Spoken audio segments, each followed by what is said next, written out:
somebody that's been near and dear to the growth of Leads Nearby. He's been a client at one point, then he turned into a coach, and now we have aligned on a strategic level a little bit. And I'd like to introduce you to Shawn Henson from Gray Wolf Strategy. Shawn, welcome. Just like magic, he appears. Love to have you on the show, man. It's so exciting to talk to you a little bit. As kind of the intro talks about, right? Being selected, being found, being selected, being remembered. We got a little bit of a conversation to have here with regards to that.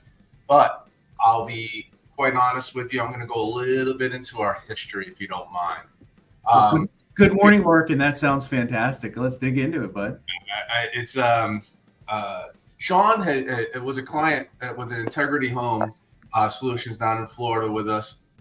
And Shawn, you're probably as best to tell the story as anybody, but when you started and when you finished, you were one of my first companies that got bought when the PE company started coming to town.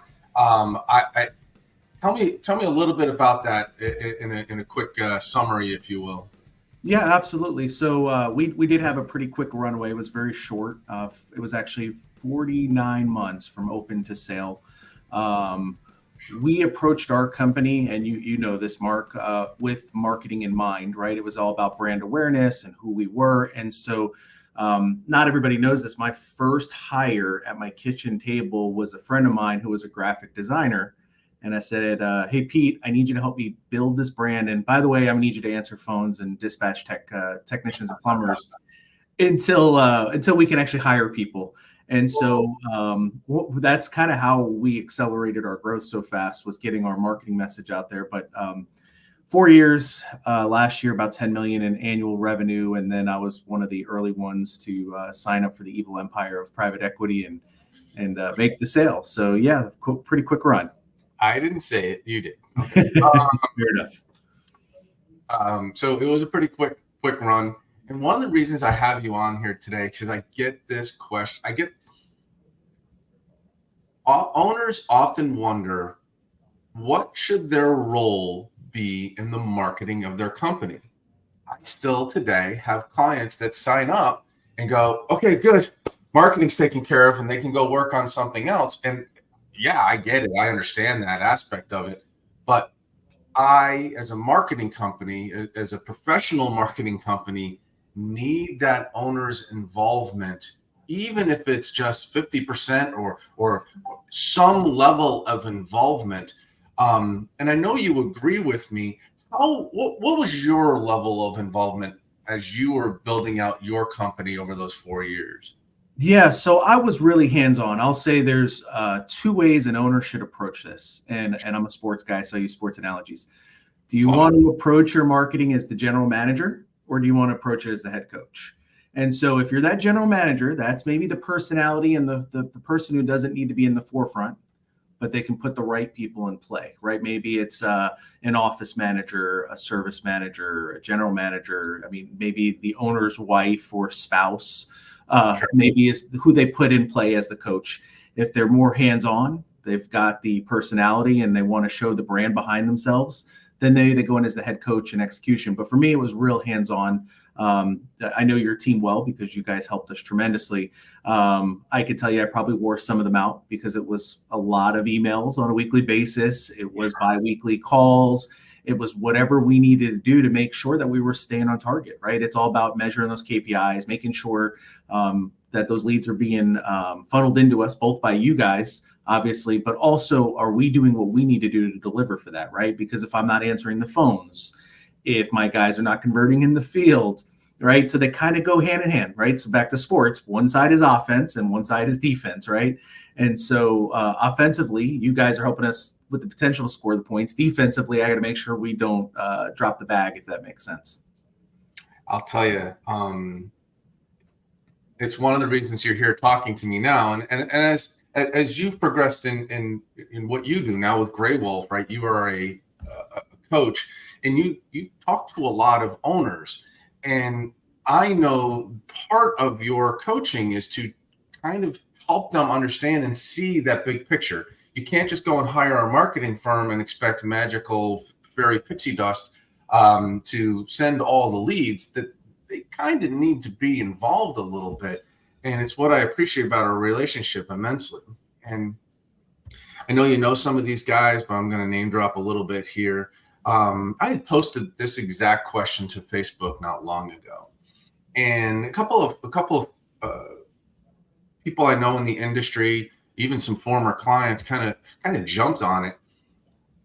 Joe Stripmatter, realizing later in the cycle that he needed to be involved in marketing far more than he was initially.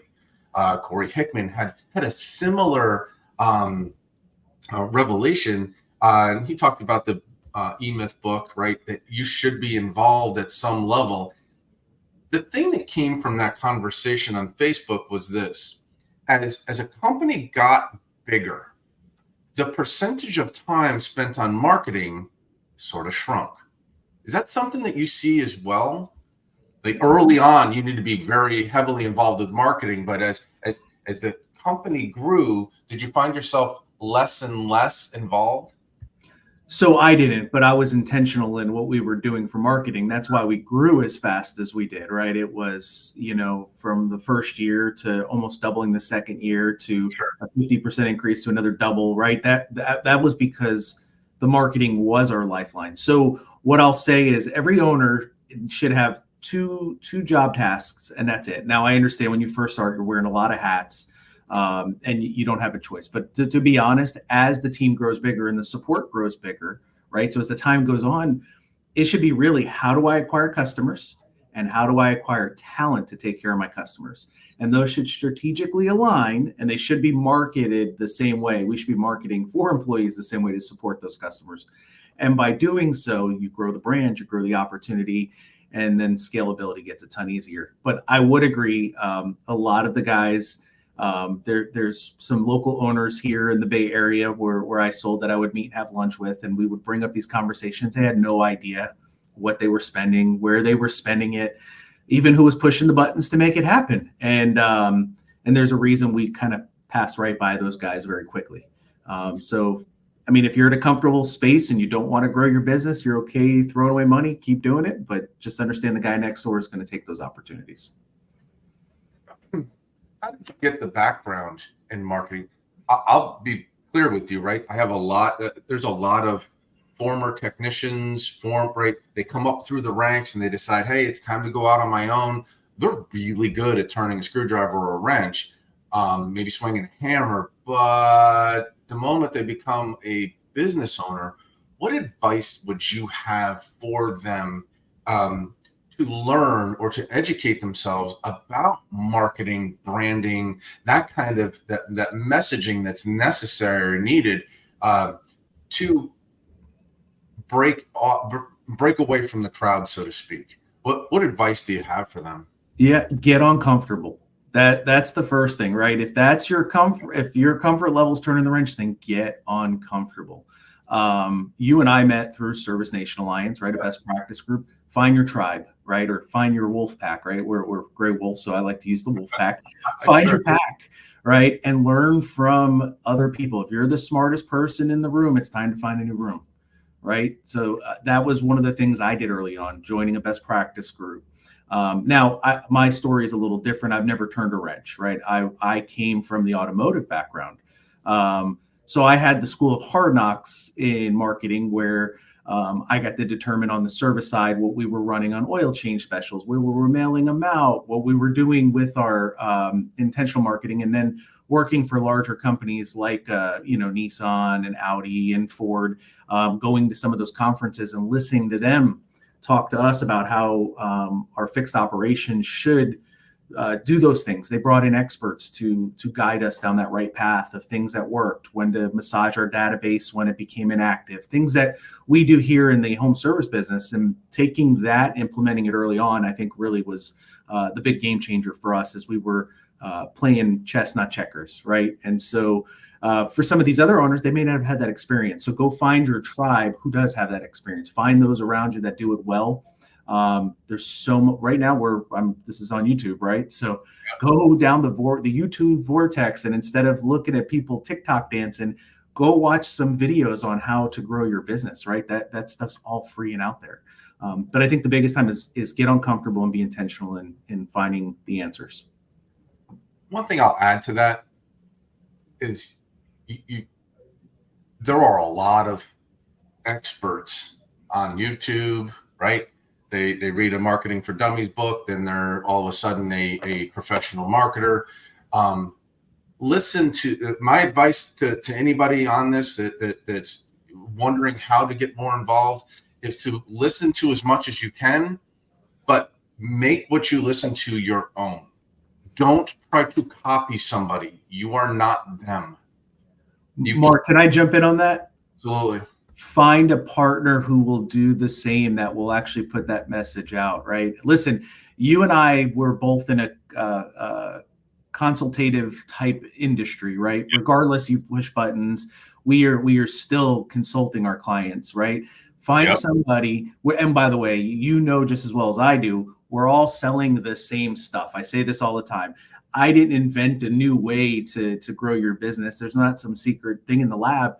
Yep. Find somebody who you can have that love language with, somebody who has the same vision as you, somebody who's moving in the same direction and will do so. So it's all about that relationship, right? Somebody who you're going to trust with the value of what your company's going to look like, and they're going to honor it the way you would, if that makes sense. It makes perfect sense. It's what I tell people. We just got back from a conference. There must have been 30 marketing firms there, right? We all do roughly the same thing. We all have different ways of saying that same thing. How do you differentiate? And I tell stories like yours. I tell stories like I just had Josh Brooker on from TE Certified. He's been with me for 12 years.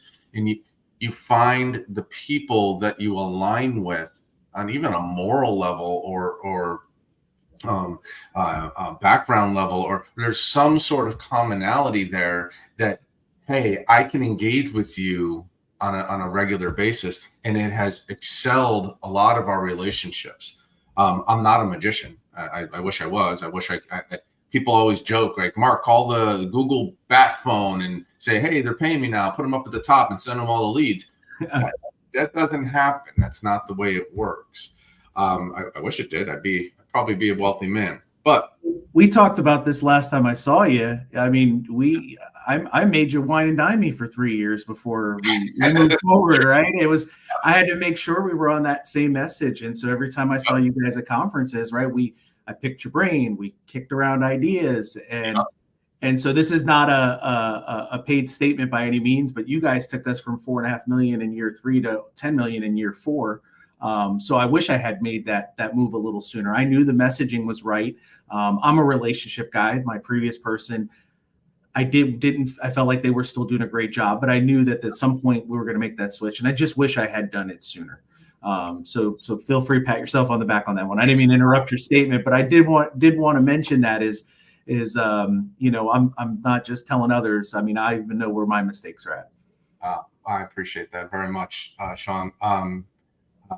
I'm not very good at self-evangelizing. I'm more about educating the people that are even viewing this or that call in and just have general conversations. I'd love to coach and love to see people succeed. And if I'm the company that they choose, awesome. And if not, I hope you learn something out of a conversation with me. One thing that I did want to come back to really quickly, and you harped on it pretty well at the beginning of this conversation, and I want to bring the conversation back to it because I feel like it's a really important piece is brand. Now, you mentioned a number of times, your branding, and you had a graphic designer sitting there and the messaging. How important was it that message and that brand was permeated through the company, right? How you answered the phone to how you presented yourself at the door. How does brand and marketing work together? Wow. They are one and the same, and they're completely not at the same time, right? It's one of those where you've always got to look your best, but the message doesn't always have to be the same, right?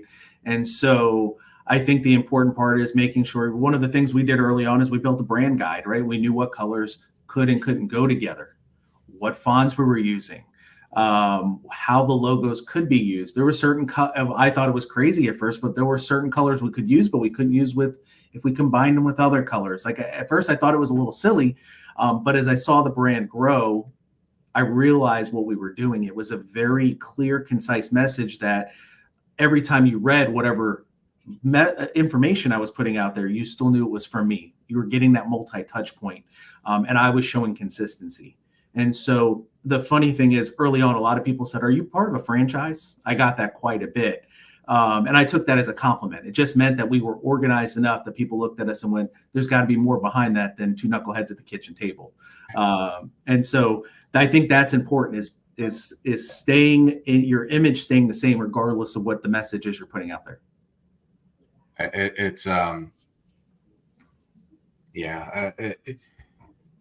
get this pervasive thought process that if I'm number one, I'll get all the leads.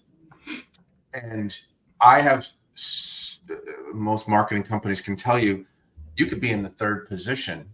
The funny story that I tell is this: go to Google, type in, I think it was bear deterrent, BEAR, like bear, like you're going to go out into the woods and you're scared of bears, right? You go out and you do a bear deterrent search on Google. Most people will choose the third option in there. And the reason was because it was Amazon, right? It was Bear Smart at the top, or Bear Smart. We haven't figured that one out, but Bear Smart at the top.com. They might be the best at offering that deterrent, but that third position was Amazon. I know, I trust them, right? I'm going to get it in 2 days. There's going to be reviews there. And it's just that brand helped convince that person that number one wasn't the reason that nobody had heard of Bear Smart before. They know what Amazon is. And so, Mark, I'm curious why we're looking up a bear deterrent, but that's probably for a different day. But you just said it, right? There's hundreds of sellers on Amazon, right? So you've got hundreds of different messages out there, but Amazon makes sure it comes universally in that same package. And why does it work, right? Why did they skip to 3? That's exactly right. Brand says everything. And we have anecdotal proof of that through multiple channels. People need a reason to choose you. They are looking for more reasons not to choose you, meaning there's 20 listings on that front page oftentimes, between ads and everything else, and the map listings. I've never heard of. Oh, I know those guys. Oh, I've heard of them, and I don't know the rest of them. Those are the 3 that got chosen because they knew them. They've heard of them before. Somebody asked me the other day, Mark, what kind of value do I get out of putting my sign in the outfield at a Little League game? That, right? When somebody goes to do a search, there's a memory click that happens. That's the guy I want. I've seen him before, and there's a connection. He supports the community I live in. He supports the cause that I care about, right? Yes. Yeah. There's these connections that are made constantly. And no, that person sitting in the stands or watching their kid play Little League. But that subliminal, there's the message constantly while I'm looking out in the outfield, allows me to, you're the one I'm going to choose later. Yeah. And I spent a lot of time with clients on this because the search engine optimization, like people oftentimes try to equate, how do I get better optimization from that? There's an entire, I could have a whole podcast on how to get optimization value out of your community. Maybe that would be another topic for another time. That would be a good topic for sure. So I'd love to tell you where I got my butt kicked over and over, and it was by let's roll. A chuck in a truck in my own neighborhood. I'd be on we moved into a neighborhood. It was right before we sold the business. Okay. Well, technically it was right as we sold the business, but I was still staying on at the time. And so as we moved in, literally in our neighborhood group, the Facebook group, or where people are looking for referrals, I'd constantly tag us in for HVAC and plumbing, and I would never get the calls. And it was because there was a plumber who lived in the neighborhood. And so I remember going up to the clubhouse. We were having lunch, and was talking to a couple of the guys out there, was at Post Golf. And so I said, man, I can't break into my own neighborhood. And they said, yeah, he's the one he's been here for 10 years. He hands out candy, right? He shows up at the events. He does the things. And so who are they going to buy from? It's the person they like and trust. And he's dug into the community. You just moved in, right? Give it time. Now, obviously I sold and moved on. So that wasn't as big of a challenge for me, but you just said it. I guarantee I kicked his tail in the SEO rankings, right? But he kicked my tail in the neighborhood. Little piece of information, a little nugget on that entire topic. People oftentimes ask me, how do I break into a new market? Shawn just detailed for you. Get involved in that community. There is no amount of search engine optimization or paid ads that I can throw at it that is going to generate the brand awareness as you getting out in that community and sponsoring a 5K or doing a trunk or treat or anything like that, and just being involved in that community, because then you're part of that community. It is an exceptionally powerful way to get found in that area and chosen in that area. Then your search engine optimization kicks in. That's right. Now it's easier to find you. One of the greatest things that shows up in my Facebook memories or timeline, a tribe that I was a community of, or a wolf pack that I was a community of, was a networking group, and we had an electrician in there, and an attorney in the group. Her daughter was dressed up as a princess, and her dress lit up. Well, she got a short in her own dress on Halloween, probably 5 or 6 years ago. The electrician went out, found the short, fixed it, got her lit up. And mom did pictures and videos. And every year that gets reshared on Facebook. Would you not want to use the guy who takes care of the beautiful little 4-year-old princess every time? Right? Those are things you can do. What did that cost him? Nothing. It wasn't a $200 Google lead. I can tell you that. Exactly right. Right? A little bit of time, maybe. Yeah. But you get that a lot. We're talking with Shawn Henson, co-founder of Gray Wolf Strategies. Shawn, you're into coaching now. You're doing a lot of help. You've worked with franchises. You've worked with the small guys, the big guys. I'll let you go. What's one of your biggest pieces of advice? And it can be around marketing, but it can be around other things too, for the owners, for the people here listening today. What's one of those nuggets you want to leave them with? I would definitely say never stop learning. There's always enough information that is not in your head yet that can definitely be gathered to help. Look at areas that are unconventional. I can tell you, when I first got into this space, automotive, I took so many of the things that those companies spent millions and billions of dollars to develop and train and verify would work, and worked in the dealership world, that I took that into my business. And it was like I moved us into the 21st century for plumbing, right? In my own business, or into the 21st century for HVAC.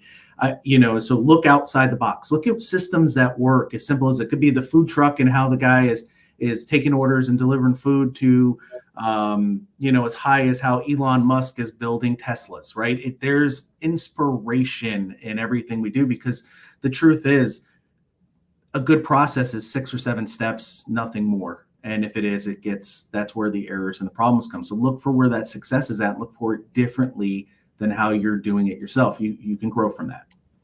It's so true. It's kind of an occupational hazard for me. I look at marketing in that regard, like, how can I be different? How can I stand out from a crowd? It is a challenge, and also it's one of those things. I'm willing to fail in order to succeed. I'm willing to try things in order to succeed. And I want my clients kind of in the same boat. I'm still trying to convince a client to go out and make an ice cream truck out of one of their old vans, right? And drive up to the Little League game that we mentioned before with a stack of ice cream sandwiches and, free ice cream sandwiches with any donation, like to a charity or what have you. Like, the little things like that are a big deal for the community. and I get social sharing. I'm going to get maybe a backlink. I'm going to get help with my SEO, and I'm going to help with all of the other. It's going to help with all of my other marketing plans. I think I got one on the hook. He might be doing it now, but these are the types of things that you can't not work on. Marketing owners, you have to be part of the equation when it comes to marketing your company, your brand. It needs to permeate throughout. Roy White talked about this at the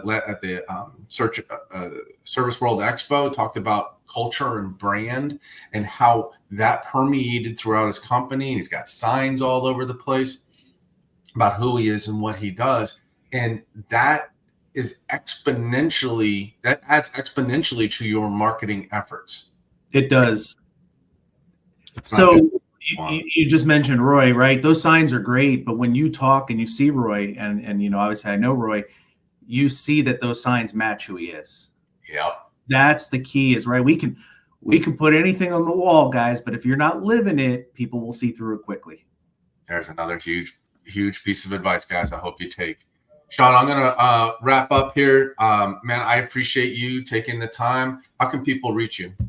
Yeah, so all the socials we live at, it's Shawn, SHAWN, at greywolfstrategies.com. If you're needing help anywhere in the business, we're really great working with service managers, coaching up the team, or strategizing with owners. Always happy to help there. You can also call. I know we've got an office number that I don't know. That's terrible, but I'll give you my cell, 813-966-4818. You can always call or text me there. And funny enough, I always tell this little anecdote. You can text me anytime. If I'm awake, I'll respond. My wife knows if I'm up late and texting that I'm not stepping out, that it's always a client. So you can send it at any hour, and I'll respond when I'm awake. That is fair. My rule is don't text between about 2 and about 5 a.m. That's an off limits time, because my wife will not like that part, but any other time is generally okay.